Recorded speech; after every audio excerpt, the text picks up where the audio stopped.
Hello everyone, my name is Javed and today I'll be presenting my seminar course topic, which is one of the most fundamental concept in chemical engineering, that is vapor liquid equilibrium and its importance in distillations.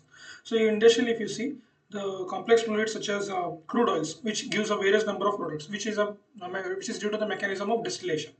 Okay, so this insight of this, the major separation of various products from the crude oil is mainly due to vapor liquid equilibrium of the various compositions present in that crude oil. And daily examples such as alcohol from water or fresh water from seawater, these also follow the same concept, that is VLE, vapor liquid equilibrium. Okay, why this topic? So generally these topics are studied in the concepts of distillation, that is mass transfer, and thermodynamics. So phase equilibrium. Okay, so this plays a cornerstone for the advanced thermodynamics also and advanced transport phenomena. Coming to the industrial perspective, the research in process simulations, optimizations, or development of new separation techniques. So for this, vapor liquid equilibrium diagram is very important to understand the separation of the various compositions. So VLE directly impacts the product purity, energy consumption, and profitability. So overview of the topic. Here we will be studying what is vapor liquid equilibrium, understand the VLE phase diagram, TXY diagrams, and understand the principles of its distillation under VLE. Okay. So coming to phase equilibrium. So phase equilibrium generally states that when there is a state in which two or more phases such as vapor can occur or coexist in a stable state, that is equilibrium state. So that is called as phase equilibrium. So more than two phases such as vapor liquid can coexist. So at the equilibrium state is called as phase equilibrium. So there is no net transfer of energy or mass. So here what happens is there will be continuous evaporation and the condensing of the molecules. So it will occur at the exact same rate. Okay. So majorly the energy transfer will be the latent heat here. So here, while coming to the main topic, that is VLE, we should understand when two or more components are present at certain temperature and pressure, what will be the composition? What will be the composition? And it's of the vapor and liquid simultaneously at equilibrium. And why does it matter? So those topics are very important. So for this, that is why we study VLE. So coming to volatility. So generally volatility I will be discussing later, but volatility is generally when two composition of liquids are present, the separation of those liquids depends on its boiling point. Okay, so those are called as volatility. Okay, so suppose I have a cylinder like this. Here it's a closed system. You can see the red lines in which first black lines where heat is provided to the liquid. So suppose liquid has ethanol plus water. Okay, ethanol vapors gets vaporized since ethanol has low boiling point and water has high boiling point.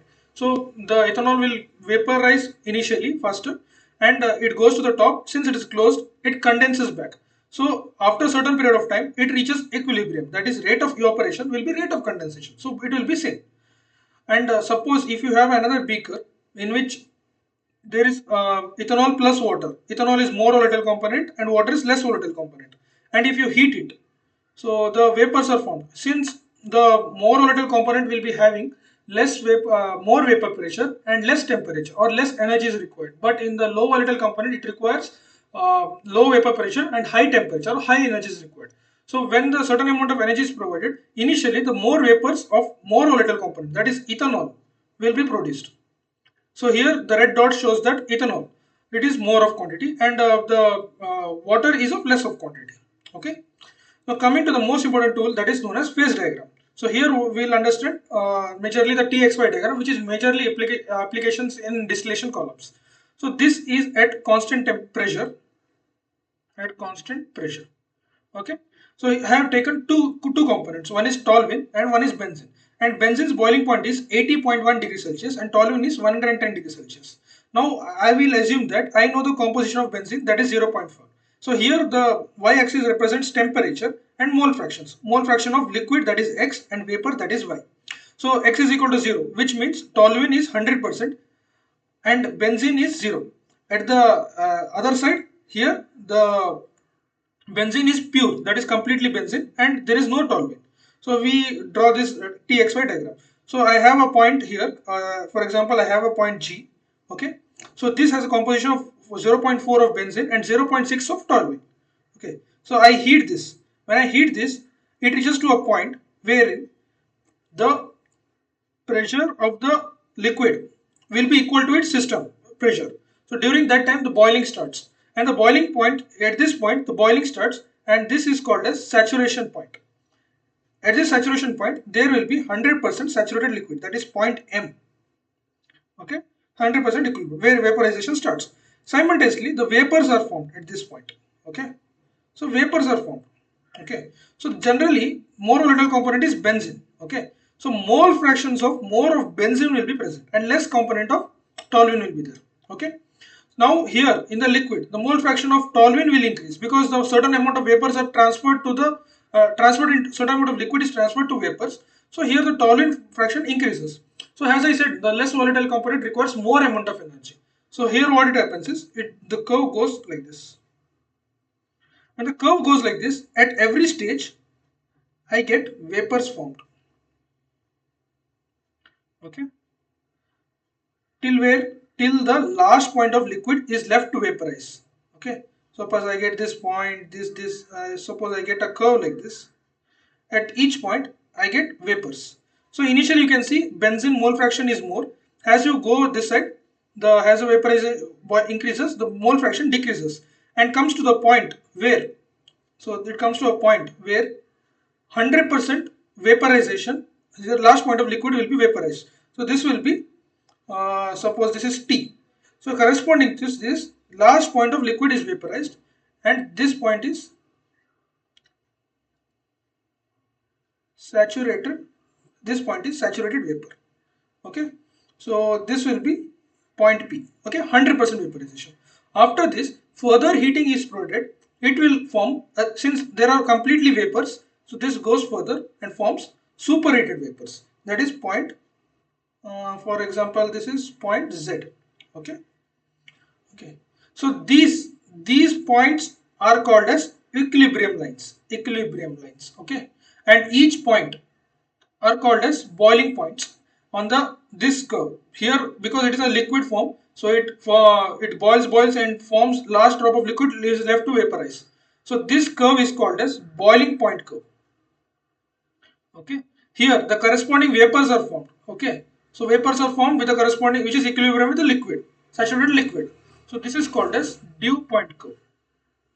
Okay, so here this will be subcooled liquid, this will be liquid plus vapor, and this will be completely vapor. Okay, so this is what happens in a TXY diagram. So this is an overview of a TXY diagram. So here what it happens, subcooled liquid, this is saturated liquid, 100% saturation. This is the last drop of liquid left to vaporize, 100% vaporization corresponding to this.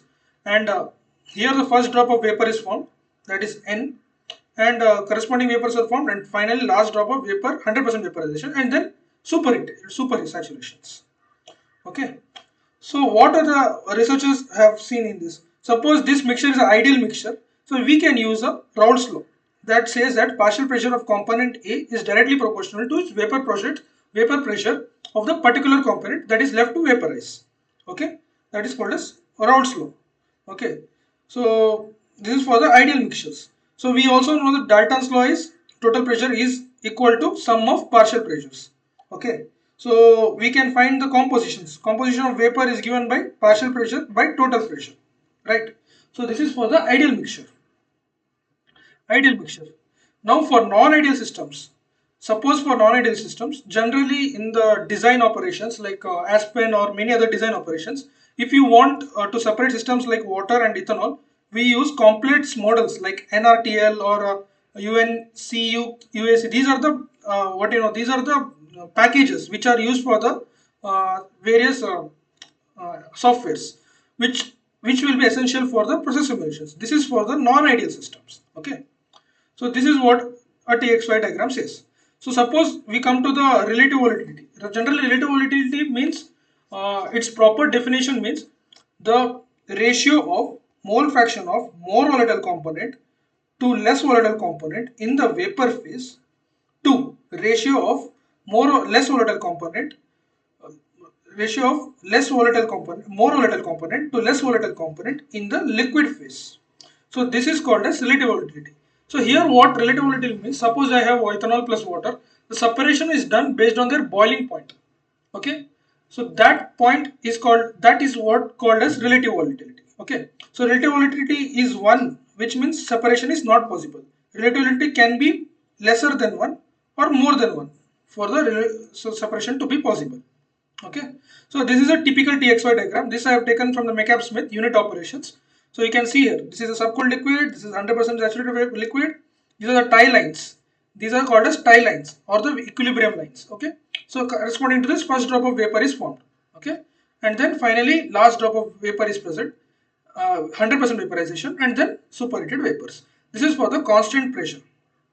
Okay, now if you plot XY diagram, so we get like this. This is a mole fraction of liquid and vapor, so we get a curve like this. Okay, now this operation takes place at constant pressure. So if you increase the pressure, so we know YA is equal to XA into PAV by PT. If I increase the pressure, the quantity of mole fraction in the vapor phase decreases. So this is what happens. So generally when we increase the pressure, this curve goes on decreasing. Okay, so as goes on decreasing, the with increase in pressure, the separation is not possible. So you can see here, the separation, initial separation is very high. As the pressure is increased, the separation decreases. So you can see here, with increase in pressure, the entire envelope of TXY diagram moves to the higher temperature range. So it moves because if we increase the pressure, more amount of energy is required to boil. So the loop curves occur at higher temperature, but they usually become narrower. So they become narrower, see here.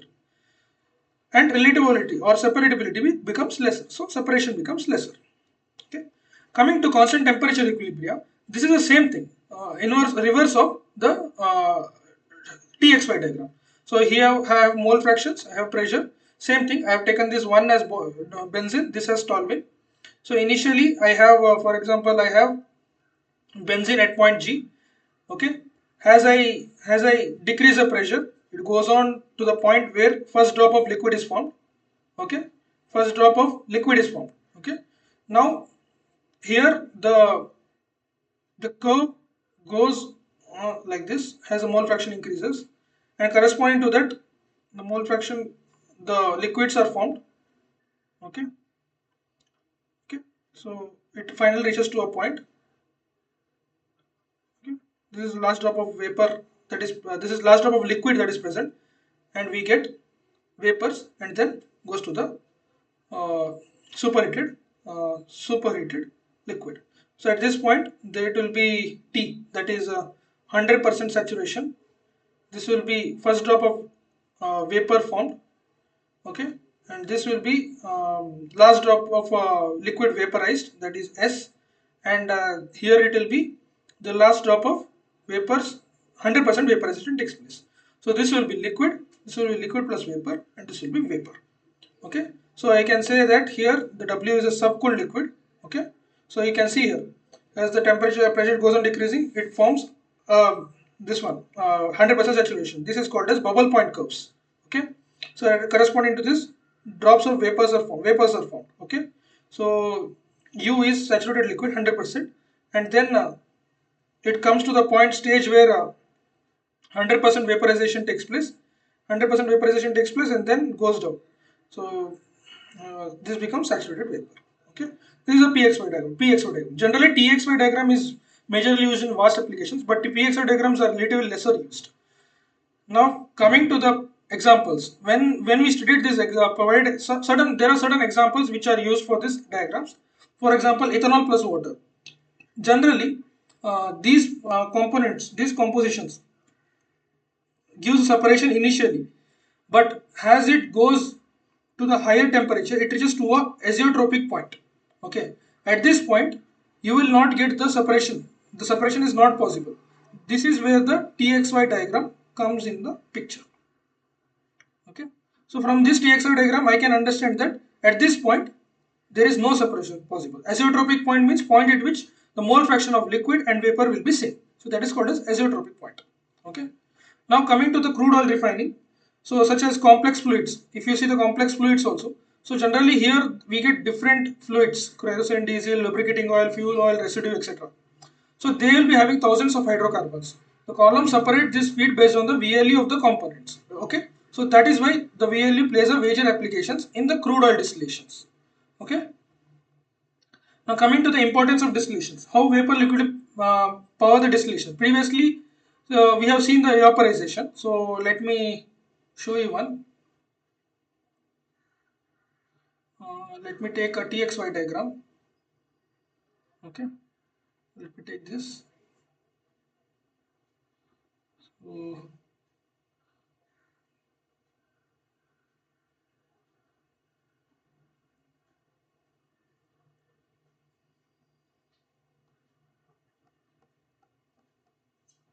suppose I paste here. Okay. Now what happens here is, now this is 0.4. Okay, this is 0.4. As we vaporized, we get corresponding 0.65. Suppose we get 0.65 mole fractions of benzene. Okay. Now this 0.65, I want to condense back to liquid. Now I condense back this liquid. So how it goes? It goes down like this. Okay. So this will be 0 point fractions of liquid. Now again I heat this. What I get? I get more fractions of benzene, that is around 99%. So this is how the TXY diagram works.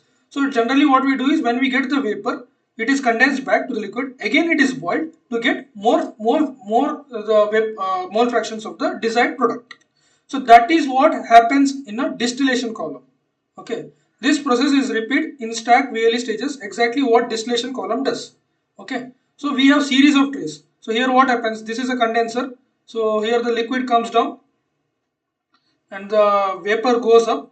So initially here the vapors will be having more volatile component.